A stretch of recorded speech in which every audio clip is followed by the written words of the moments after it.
یہ عظیم ترین سائنسدانوں میں سب سے متاثر کن شخص ایزک نیوٹن 1645 میں کرسمس کے روز انگلستان میں وولس تھورپ کے مقام پر پیدا ہوا۔ اسی برس گلیلیو مرا۔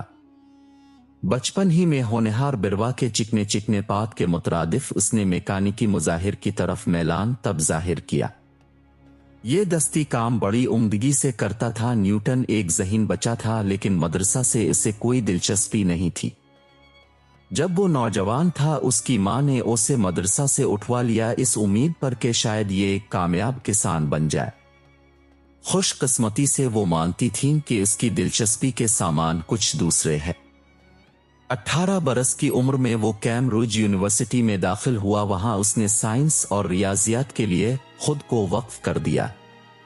جلد ہی اپنے طور پر اچھی بھلی تحقیق کرنے لگا۔ 25 سے 27 برس کی عمر تک اس نے ان سائنسی نظریات کی بنیادیں ہلا کر رکھ دی تھی جنہوں نے دنیا میں انقلاب برپا کرنا تھا۔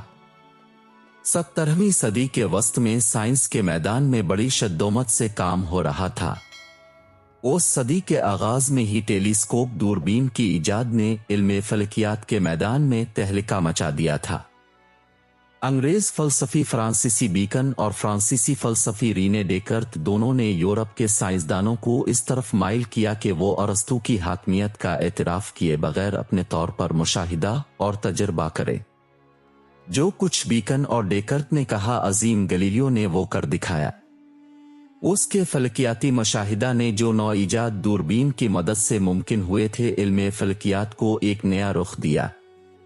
اسی کے میکانیکی تجربات پر اس اصول کی بنیاد قائم ہے جسے ہم حرکت کا قانون کہتے ہیں۔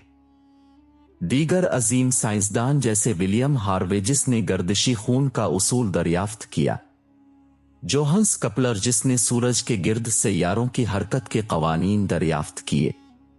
سائنسدانوں کے طبقہ کو نئی بنیادی معلومات فراہم کر رہے تھے، لیکن ہنوز خالص سائنس دانش وروہے کے لیے فقط ایک شغلِ فرصت تھی۔ ایسے شواہد بھی موجود نہیں تھے کہ ٹیکنالوجی پر منطبق ہو کر سائنس اس انداز میں انسانی طرز معاشرت کو تبدیل کر دے گی جیسا فرانسس بیکن نیم پیشن گوئی کی تھی۔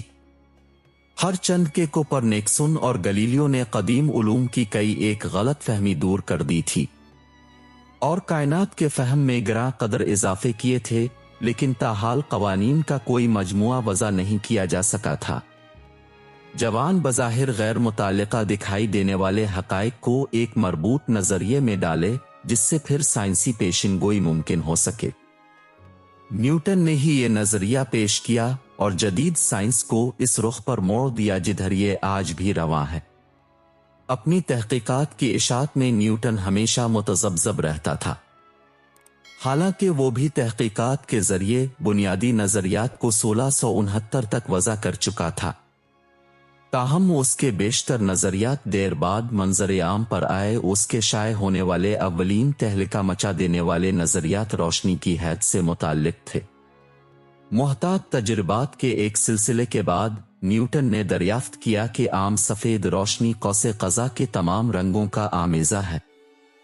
اس نے روشنی کے انعکاس اور انعطاف کے قوانین کے نتائج کا بھی محتاط تجربہ کیا۔ ان قوانین کو بروئے کار لا کر اس نے 1668 میں روشنی منعکس کرنے والی دوربین کا نقشہ اور ڈھانچہ تیار کیا۔ یہ خاص وضع کی دوربین ہے جو آج بھی بڑی فلکیاتی مشاہدہ گاہوں میں استعمال ہوتی ہے۔ دیگر متعدد بصری تجربات کے ساتھ جو وہ کر چکا تھا، اس نے اپنی دریافتوں کو برٹش رائل سوسائٹی کے سامنے پیش کیا جب اس کی عمر فقط 29 برس تھی۔ یہ خالص ریاضیات اور مشین دانی میں اس کی کامیابیوں کے مقابلے میں ہیچ ہے۔ ریاضیات میں اس کی بڑی کامیابی مکمل علم الاحصاء کی ایجاد ہے، جو اس نے 23-25 برس کی عمر میں ممکن بنا لی تھی۔ یہ جدید ریاضیات کی انتہائی اہم ایجاد ہے جس میں سے جو یہ ریاضیاتی نظریے کے دائرے کا بیشتر حصہ ہوتا ہے، بلکہ ایسا ناگزیر اوزار بھی ہے جس کے بغیر جدید سائنس کی بیشتر کامیابی ممکن ہی نہیں تھی۔ نیوٹن کی انتہائی اہم ایجاد مشین دانی کے شعبے میں ہے۔ یہ علم مادی اشیاء کی حرکت سے تعلق رکھتا ہے۔